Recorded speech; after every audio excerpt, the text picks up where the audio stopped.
Alrighty guys, we're back for some classic Boros aggro, and this is a Brothers War standard brew. We're gonna go over the deck, then hop right into some ranked, but first things first, for anyone who may not know, I'm Redcat and I play aggro decks and any decks with red in them as well, so I hope that sounds fun to you. Also, we do got that Discord link down in the description if you're interested in joining that up.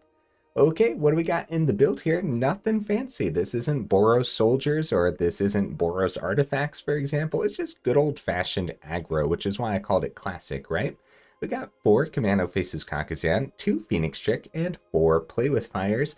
Our front end is looking solid. We got a single Destroy Evil, 2 Soul Partitions, 4 Bloodthirsty Adversaries, 2 Feldon, Ronom Excavators, and 4 Lightning Strikes. Yep, just incredibly solid cards here on the front end of the build.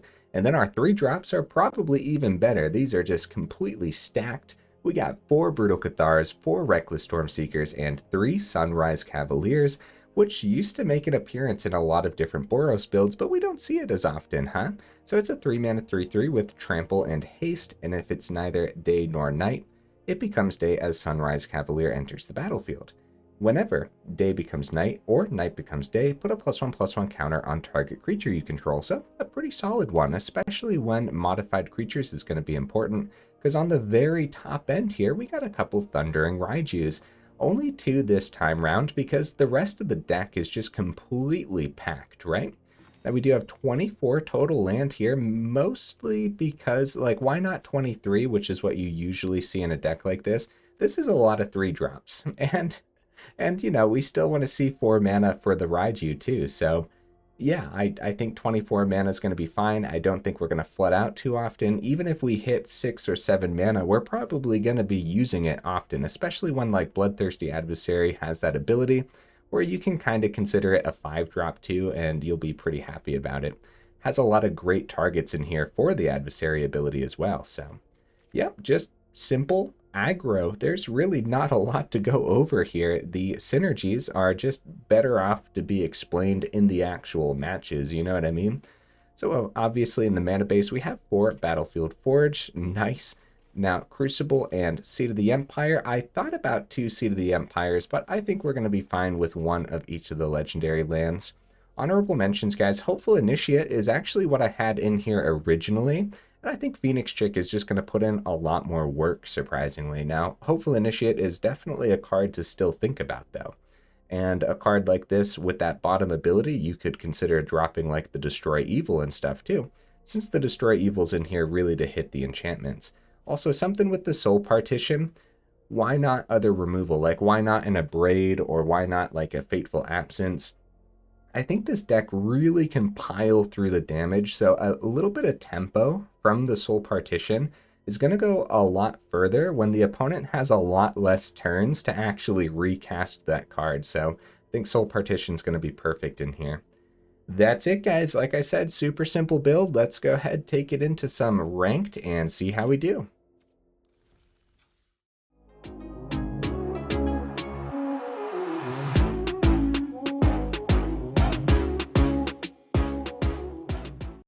We'll see if we can get right into that first match here. The game just had an update. Oh, nice. We found one anyways. Good. Yeah, I was having trouble logging in for a little bit there.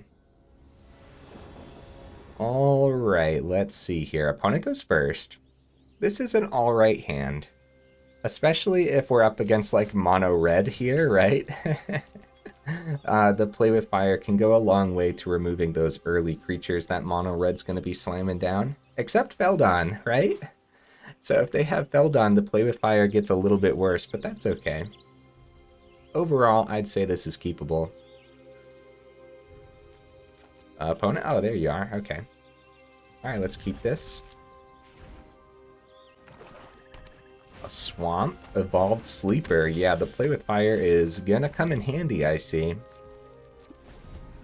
Hopefully they actually just spend their mana to buff the Sleeper here, too. Yeah, Feldon on turn 2, and then Sunrise Cavalier on turn 3. It's a solid lineup. It'd be even more solid if we had, like, the Kumano here for our turn 1. They might just keep the 2 open for removal, unfortunately. Let's take the 1. Actually, we'll see if they buff it now. Take the 1, right? No, we'll take care of this. We'll take care of it. I talked myself into it. Misery Shadow. Yeah, we probably don't go Feldon here. We probably just play with Fire the Shadow too.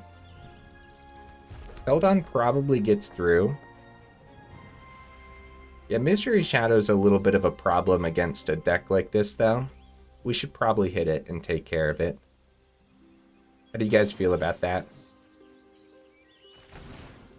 I keep talking myself out of it. Let's try the Feldon. Maybe they do block. I think they take the 2 and let the Misery Shadow survive. But the big thing here is, if they play another Swamp, and they keep those open for the Shadow over playing like a Trespasser or something, then that's actually just better for us. Because if a Trespasser hits, then we're in trouble.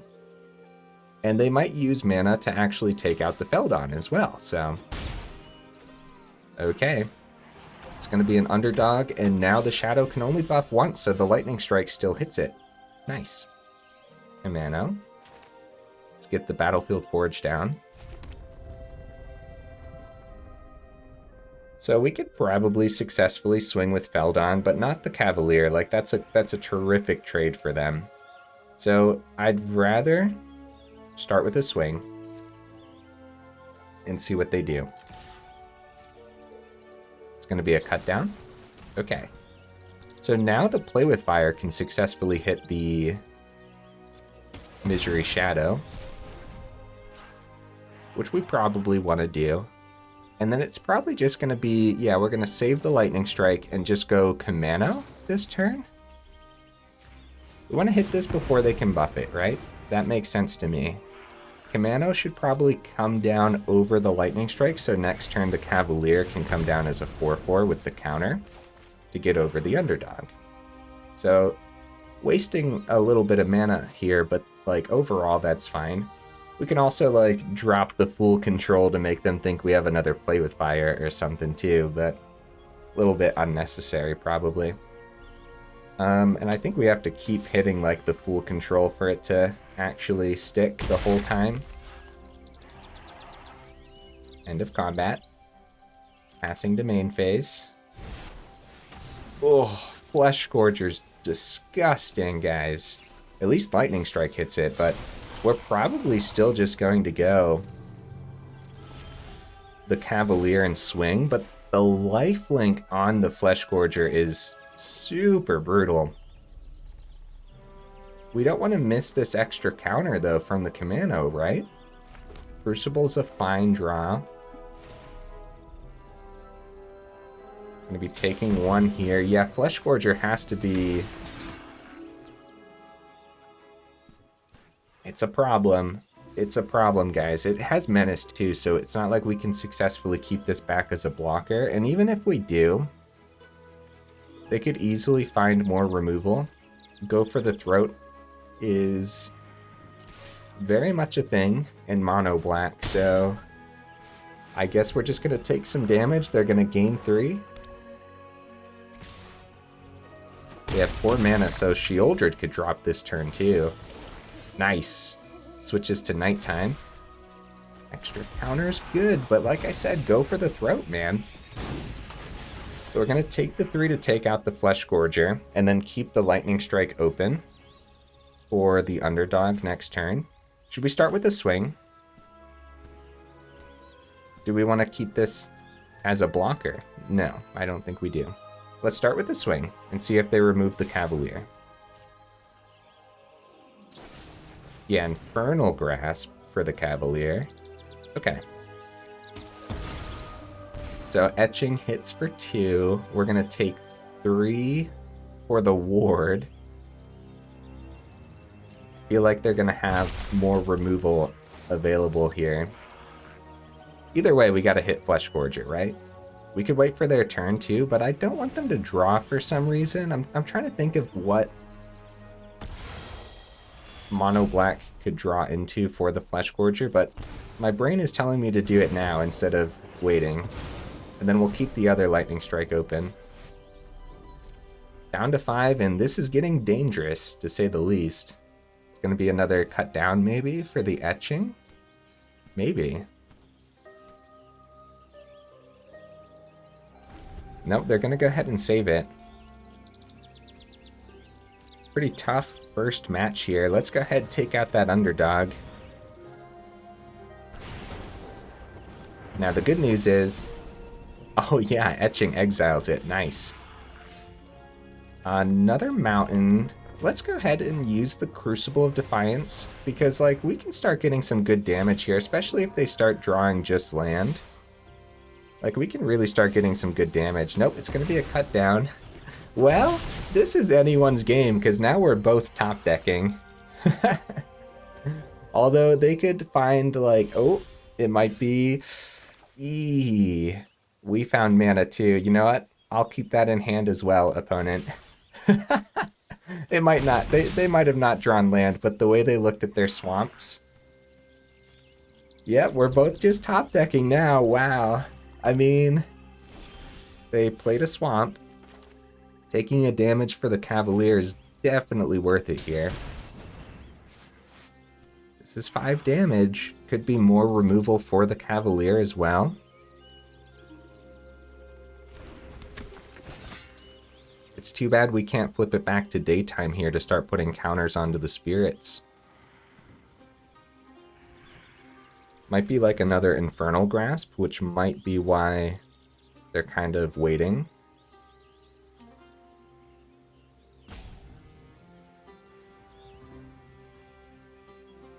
Okay. Might be 5 damage just going through here. Nope, it's going to be a go for the throat. Another 2. Down to 6. I mean, might as well hold the Battlefield Forge back. Oh, they found a Foundry. That's actually a really good draw. Uh-oh, guys. So Foundry blocks our 1/1s beautifully, and we'd only get an extra damage through this turn, and then we'd lose some of our creatures. Getting them down to 5 isn't worth it. It isn't worth it, and the reason I think it's not is because, like, we have 2 Raijus in here. We have other ways. I don't know. That Foundry was a beautiful top deck from the opponent, and we just saw more mana there too. Yeah, anyone's game. It's really coming down to luck here at the end, huh? We can only hope that they don't see something good, like a Graveyard Glutton to gain them life. Oh man, that's gotta be the nail in the coffin, right? Because that puts us down to 2. Next turn they can swing in and end it. Lightning Strike. Oh man, that would have been terrific for last turn, but it wouldn't have mattered because they were going to draw the Glutton regardless. So they can power up Foundry. They get to successfully block both of these, but we can take out the Glutton with the Lightning Strike by discarding the Battlefield Forge. So we got a full swing because they won't... Yeah, they might not risk the Glutton, actually. It's worth a try. It's definitely worth a try. Like I said, they don't have to risk the Glutton. Okay, we get to take it out, potentially. Do the blocks happen? Opponent's thinking, should we just take the 2? But they don't want to, because we might have, like, double Lightning Strike in hand, too. But they could just block with Foundry, keep Glutton back. Okay. Get to hit the Glutton, discard the Battlefield Forge. The blockers have been declared, which means we... Oh, they get to swing with Foundry next turn. Well, either way. Good game. Very good game, opponent. I can't believe that came down to both of us top decking. Honestly, I think we did pretty good. I think we did excellent against Mono Black when they had so much value there. Yeah, nice. Yeah, very good game, opponent. That was a fun one. I think I mean, obviously we could have gotten a little bit more lucky with some of the top decks. Like, we didn't need to see all that mana, which makes a good case for maybe we should have 23 mana instead of the 24. But like I said, we're opting for 24 because we have so many 3-drops, man. Like, that's a lot of 3-drops that we always want to hit. But if we end up seeing too much mana throughout the rest of these matches, then we're definitely going to want to talk about it in the final thoughts. Great hand. Wow, nice. Beautiful. This is the kind of lineup that you want to see all the time. But we drew a Plains too. Yeah, we are seeing a lot of mana, but like I said, that's fine. There's going to be plenty of times where you want to do multiple things on the same turn. Okay, Thalia. I think the plan stays the same here. Get that adversary down as a 3/3 and swing on in.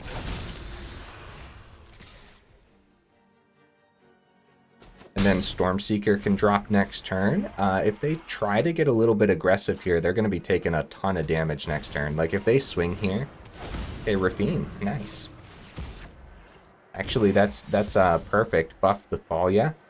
We might actually go for the Play with Fire on the Thalia before it gets above the Play with Fire. That's a tough decision, because we do have a pretty powerful swing regardless here. But yeah, the Rafine can really run away with things with that Thalia being able to block so well. Because they swing next turn. Well, I mean, we have a couple turns of haste. They block a 3/3 regardless, then we get 5 through. I say we risk it. And I wonder if that'll be worth it.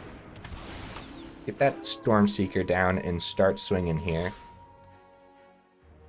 So that'll get him down to 11. A deck like this loves to run lifelink too, so I think getting that extra damage through rather than taking an entire turn just to take out a Thalia, like, yep, full swing. Probably plug it onto the Thalia, right?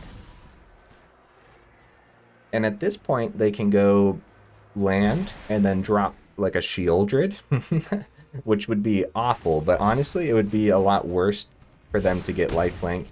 I hope they have removal here.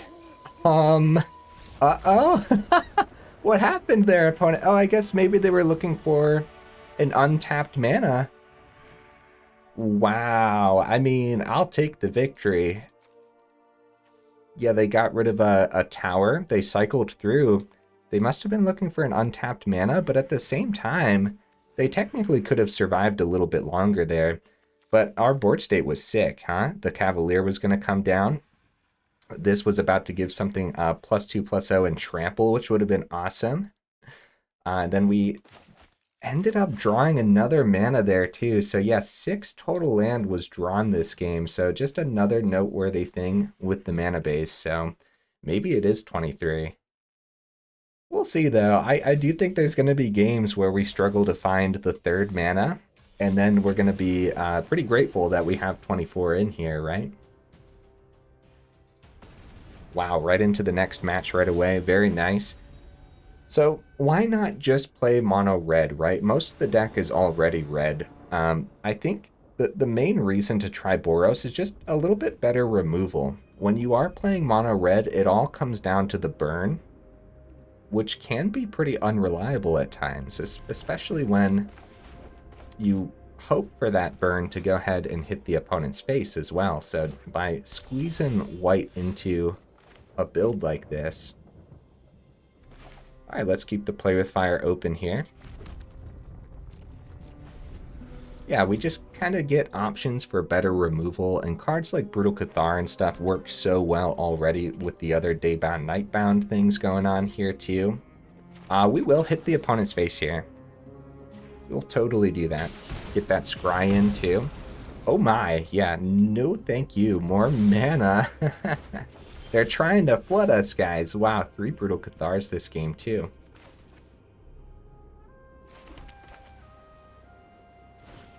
Alright, see if this is going to be some basic removal for the Feldon.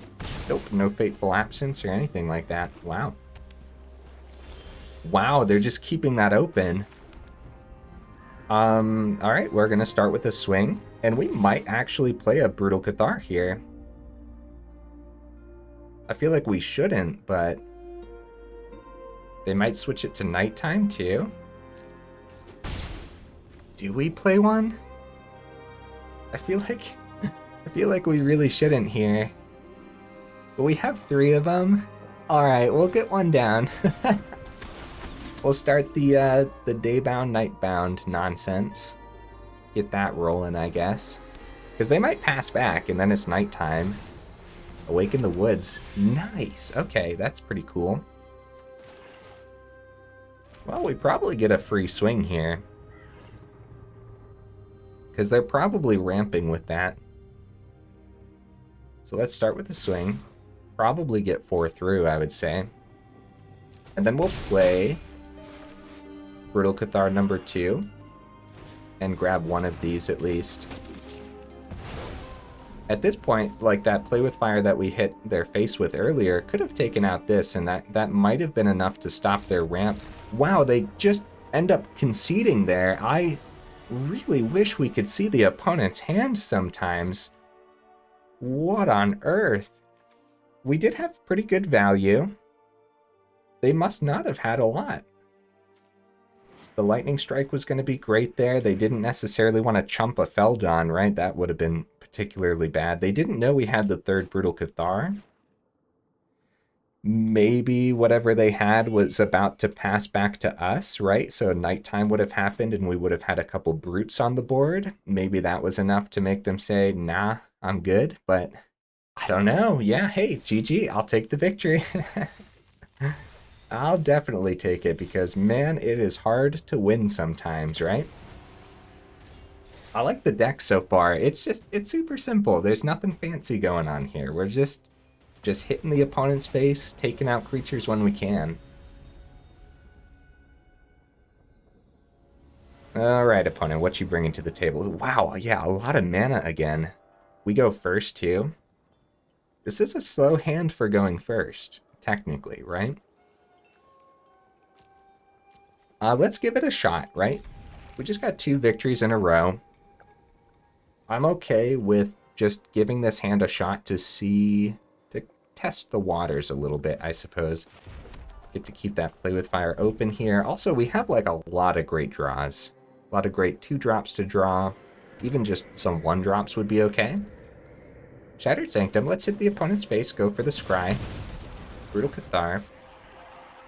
Yeah, we'll keep it, we'll keep it. We don't know what we're up against, so something like that could really come in handy. Destroy Evil is open. Okay, Thalia hits the board, huh? Well, we might as well Brutal Cathar that, right? Well, we could also hold it back. Just go Cavalier Swing. I kind of like that too. Because we know that a deck like this is going to have removal. And the Raiju gets to hit next turn, which is really good with the Cavalier. Because of that trample and everything, you know? So, I kind of like that. And now if they end up removing Cavalier, it's less likely that they'll have extra removal for the Brutal Cathar, right? So, this also might be like Orzhov good stuff, so like a Trespasser could drop. It's just, Trespasser's such a difficult card to get around. Adeline. Okay, they're gonna swing. They got a 3/4, and now Brutal Cathar might be a better bet here. Although Destroy Evil hits Adeline too. Either way, Raiju gets gobbled up by a 3/4 Adeline, so I think it's gonna be the Cathar, since we have 2 of them too. Yeah, let's go Brutal Cathar and get a swing in. I think that's fine. Because if they don't have like Adeline number 2, then again, that Raiju can hit the board. It can like buff the Cathar above a Thalia block too, so like there's a lot going for us here. The opponent has a ton of cards in hand though, which is a little bit scary. So Orzhov aggro maybe, huh? Since the Adeline's in here, it might be just a splash of black for some removal. It could be a splash of black for that Trespasser, like I was saying. It's such a tough card to get rid of.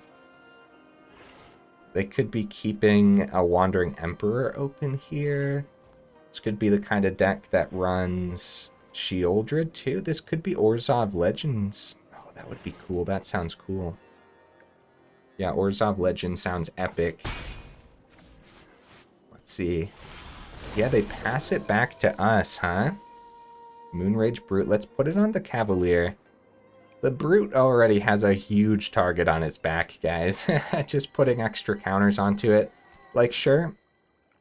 Yeah. The first strike's nice and all, but yeah, it's definitely the Cavalier. Seat of the Empire. They saved that as a blocker, but this sure feels like a Wandering Emperor. If they target the Brute, at least they take the 3. They'll get their Adeline back, though. Alright, let's try the Raiju and probably plug the Raiju counter into itself.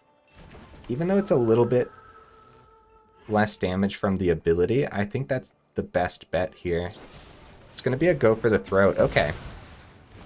So the good news there, they had to pay an extra too, and now we get a swing, and they probably chump the Moonrage Brute and get 4 damage through, so that's actually pretty good for us. It's a good swing. It's much better than them dropping a Wandering Emperor. It sucks to lose the Raiju, obviously, but alright, I think we keep the seat back in hand. Well,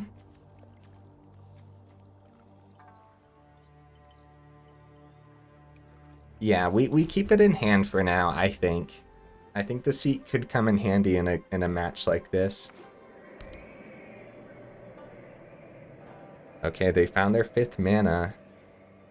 What could be good for them? If this is like an Orzhov's Legends build and they are rocking like Planeswalkers, then an Elspeth could drop. Oh, that would be so epic. Oh no, Thalia makes their Elspeth cost more. Oh, it makes the Wandering Emperor cost more too. That's funny. I do that sometimes. Sometimes I forget that this affects the opponents as well. Brutal Cathar could hit the Thalia, but it's gotta... No, it's nighttime. It's nighttime. Gotta be... We still have to pay the extra 1 from the Thalia. We just learned that recently. So the Bloodthirsty Adversary doesn't necessarily work here. So let's attempt the Cathar.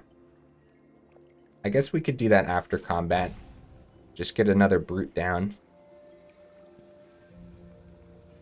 I'm sorry, opponent. I'm thinking, buddy. Because, like, Adversary with an extra counter would still be good, too, and then we could just decline casting the Play with Fire back in case we draw another Adversary, because they are getting low enough. But, like, we don't know what's going to happen from their hand, because this looks like the kind of deck that... Okay, it is going to be a 5-mana Wandering Emperor here. Okay, so they probably hit the Brute so they can block with the Adeline, and then the Seat of the Empire can happen. You're just underwhelming. Actually, Destroy Evil could happen too. So they're gonna take 3, then gain 2. So back up to 7. And then are they gonna block with the Adeline is the question. Are they just gonna take the 4 here? Block with Adeline. Oh, double block. We get to seriously... Yeah, we get to do a lot here. Let's go with the Destroy Evil and then play the seat as a land to prepare ourselves for the Bloodthirsty Adversary next turn, just in case we don't draw a land, right? So take out the Adeline. And this is pretty good. This is really, really good. Opponent goes down to 4. Actually, we could still save this too, I guess. But we get to keep it as a land in case we don't draw one. But we might as well still keep it in hand in case we do draw one, right? So, Bloodthirsty Adversary could do a lot here. Lorna the Third Path. Okay, okay. I bet Shieldred is in this build too. It's pretty exciting. I have got new moves So to teach they have you. 3 remaining, 2 cards in hand. Brutal Cathar could just drop, take out the Lauren, and then swing, but we don't know what's in their hand is the thing, right? Simple removal. Okay, destroy evil for the Cavalier. They did it on their turn because they don't know if this kind of build has protection, which makes a lot of sense to me. I think we play the long game here. We take out the Lauren with the Play with Fire, swing with our 3/3 Adversary at the Wandering Emperor, even though they're at 4. I think that's the best bet. I think that's the best bet. Unless I'm missing something here, we might have been able to do a little bit more. Take this out and then swing at Emperor. Because they're obviously able to block with the Lauren, we gotta take that out. If we would have hit base, Lightning Strike would have been available next turn, but ooh, depending on what's in their hand, that might be game, since we drop Brutal Cathar, Battlefield Forge, we take the 2, drop the Cathar. Depending on what's in hand, because it could be a make disappear. Nope, GG opponent. Nice, there we go. That was pretty sweet, huh? So I really liked the opponent's deck there. I was really trying to solve what the heck we were playing against. It looks like Orzhov Legends, but they do have the blue source in there too with the Soaring City. So I guess Esper Legends, but maybe just a splash of blue. Like, it's crazy, man. Like, I'm constantly running into new builds. So props to the opponents. Like, seriously, we're just constantly running into new stuff. And it's kind of awesome that we're doing that. I don't know how many matches we were able to play, but I feel like the matches have been pretty fast. Opponent goes first here. This is a lot of burn, and if they're not running like aggro or something, then this probably isn't the best hand. They mulliganed as well. Alright, we'll give it a shot since we could play with Fire to Scry to try to find more, and it's kind of like I said last game, it's worth testing just to see. Okay, we found a Brutal Cathar.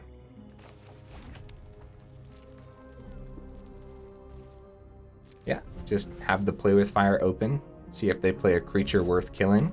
Rakdos. Ooh, oh, it's probably Grixis. I'd say the Bloodthirsty Harvester is worth killing. How do you guys feel about that?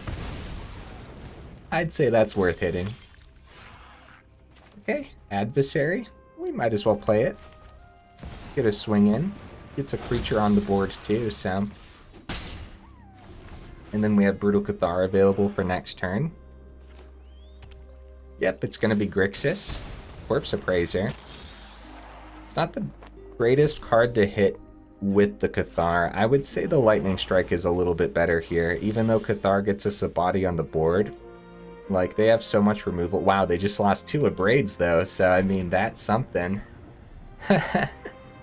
Oh, man. But yeah, I don't think it's the Cathar. Well, yeah, I don't think it's Cathar. Cathar's better to hit like a Shieldred when it comes time, which could be literally next turn. Which is way too soon to see such an amazing creature. But you never know, it could hit the board. There's their 4th mana. Yep, Shieldred, wow. Isn't that something, guys? So Soul Partition's pretty good here too. Actually, that's probably better than the Cathar, huh? Since we won't take the damage, and it's going to be another couple turns, and then if they do end up spending 6, then we just take that with the Cathar. The Lightning Strike open here. Yeah, Soul Partition was probably the best bet. They don't have 4 black sources. Alright, we're going to hit base. As we are an aggressive build, and I don't like just letting that 2 mana go to waste over there. It's got to be simple removal here for sure. Definitely try a Stormseeker. This is a good example as to why the 24 mana is still good. Like, so many 3-drops means that sometimes you actually want to get to 6 mana, so you can play multiple on the same turn. Yeah, doubling down on some removal here slows us down pretty good, but if all it is next turn is a mana Shieldred, we take that with the Cathar, like we slowed them down just as much as they slowed us down then, and at that point, see, now we just drop the Cathar, take the Shieldred, right? And hope that they ran out of removal as well. And we want to go Cathar so they don't gain life from the Shieldred. So 2 Abrades, a Go for the Throat, and a Cut Down are all in the grave, as well as Bloodtithe Harvester can count as removal in a deck like this. Uh-oh. They ended up finding removal anyways. Oh, it's going to be a Harvester. And a Bankbuster, okay. Well, the Harvester takes care of that next turn. Yeah, no matter what, their Harvester hits. So we needed to find removal for the Harvester. What's good here is we actually get to plug... We get to plug a counter into our Raiju. Yeah, Cathar's dead. Cathar's dead. But we can get the Raiju above the Shieldred, and then maybe they end up blocking with it. It's got the Death Touch is the problem. We could have had it switched to nighttime too, but I don't think that would have been the best bet.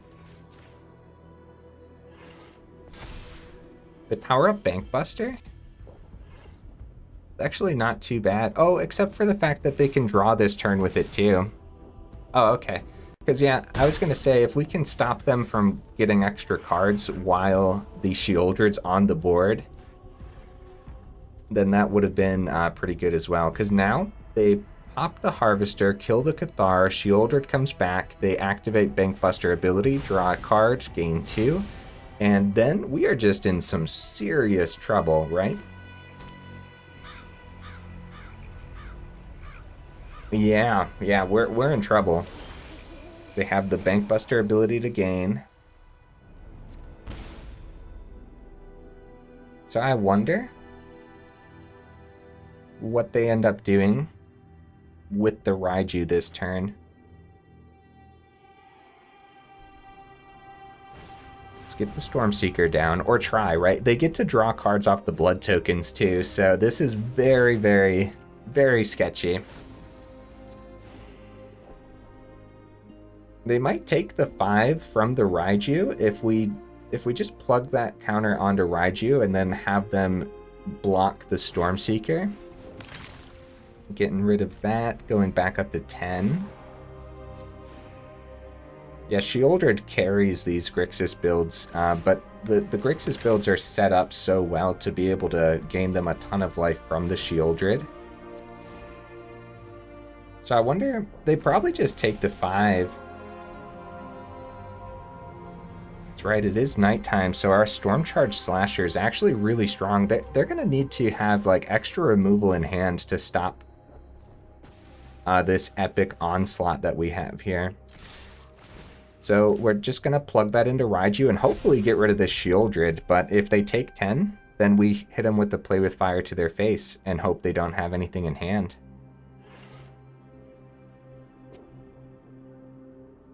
Yeah, they're thinking. Okay, Shieldred's out of here, guys. Let's keep the Play with Fire for their turn in case they get like another Blood-type Harvester. Oh, that's so good. That's so good now that that's gone.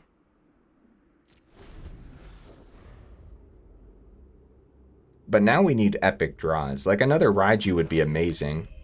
That would be really, really good. Fable, we probably take care of that token. They have a draw off Bankbuster too, and they're about to get a 1/1 that can chump the Raiju.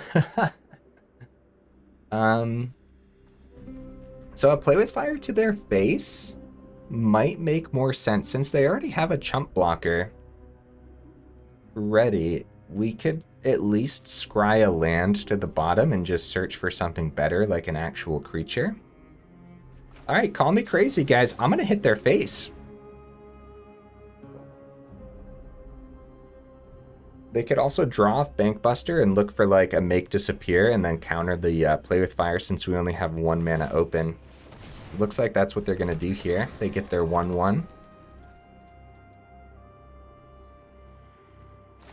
They ended up finding it. Wow. Oh man. Nice. Bloodthirsty Adversary is a terrific draw. That is just an amazing draw. Do we just hit all to face or take care of some of their blockers here? I think we hit Lightning Strike to their face. Raiju's going to do an extra damage. They're going to be forced to block somewhere. I wonder if Play with Fire would be better. No, extra damage is better than the Scry. When it's coming down to literally, yeah, it's going to come down to like 1 life sometimes, so I think the Lightning Strike is just better than the Scry. Now they do have 2 mana open here, so this could be simple removal. They might have found another Go for the Throat. I mean, they've been digging through their deck. Like, they're 6 cards further in their deck than we are, which is insane to think about. All to face, right? All to face. Like, we're forcing blocks here. Raiju's gonna buff Adversary, right, to split this out a little bit. Forcing blocks. Or removal, I suppose. Yep. And a Braid could hit the Raiju now. It's not gonna be an Abrade. Okay. They ditched 2 cards. Do they find removal or double removal? No, they do not. Let's go, guys. Oh, man. Yeah, this deck knows how to keep up, doesn't it? Like, there's a lot of moments where we're like, oh, man, yeah, this is probably going to be the opponents, right? Like, dealing with that Shieldred and stuff. When they ended up blocking here, that was terrific for us, but it was definitely a tough decision because, like, yeah, that would have been a lot of extra damage to take, and then we had the Play with Fire available in hand too, so their block was completely justified, but it happened to be just really good for us too, so very cool. Let's go over the deck one more time here. I am very, very satisfied. Here's the list again. Everything was awesome. Everything was sweet. Did we get to see Phoenix Chick today? I don't think we did, but if we did, obviously it would have put in work. A lot of my wins with aggro builds actually just has the Phoenix Chick. Like the Phoenix Chick plays a big role in actually winning, so it's interesting. I don't think we saw it at all, did we? Soul Partition was pretty sweet. Being able to deal with that Shieldred right away without any questions. They cast it back for 6 mana. Like, that is a huge tempo swing for us, guys, because then we just grabbed it with the Cathar, which means now they have to spend even more mana to get that Shieldred back on the board. Like, that was really good. I think the 3 Cavaliers makes sense. I don't think we necessarily want 4, and dropping it down to 2 doesn't make sense either, because it's still a terrific 3-drop creature, and you often, you know, sometimes it comes down to top decking, and so you want to see that hasty card, and the trample is terrific too because there's a lot of chump blockers right now. If we would have seen more Cavaliers off the top in that first game against Mono Black, for example, right? That was the first game, right? I kind of forget right now. I'm so happy that we beat Grixis in that last match. I getting my games mixed up. Either way, just seeing more hasty creatures happens to really come into play. And it's like one of those things too with like the Stormseeker where, like, sure, there's nothing great to actually give the haste to. I guess, like, we can give haste to, like, a Brutal Cathar, which is pretty good. It really just comes down to the fact that this is a 3-mana 3/3 at its worst, and when it's nighttime, it happens to be really freaking good with the trample and everything, too. But then also, you can give that +1/+0 to, like, the Phoenix Chick and all that in the air that can swing on in. Other than that, pretty much everything else in here has haste, huh? So, it's still just an amazing card to have, regardless. Anything else to discuss here? Oh yeah, the 24 mana. I think it's fine. I think if you are flooding out, you could try to drop down to 23. If you drop down to 23, I would just go up an extra Phoenix Chick. I do think it's going to put in a lot of work regardless. So yeah, just go up an extra Phoenix Chick and go down to 23. But I'm not recommending that. I'm just saying if you are flooding out with the 24. Other than that, I think the 24 will be completely fine, especially on games where you want to hit 5 mana for the adversary or 6 mana just for the sake of playing 2-3 drops on the same turn, or Raiju with a lightning strike or something, you know? Yeah, pretty sick. I don't think I would drop the Destroy Evil too. Toughness 4 or greater happens to be everywhere, and then enchantments are everywhere too. So yeah, sweet. I really liked this one, guys. Just good old-fashioned classic Boros aggro. I couldn't be more satisfied, honestly. And I could also see ranking up with this too. I do think it was good enough. But yeah, either way, if you made it this far into the video, then y'all are champions, and I super duper appreciate you. And I will see you in the next video.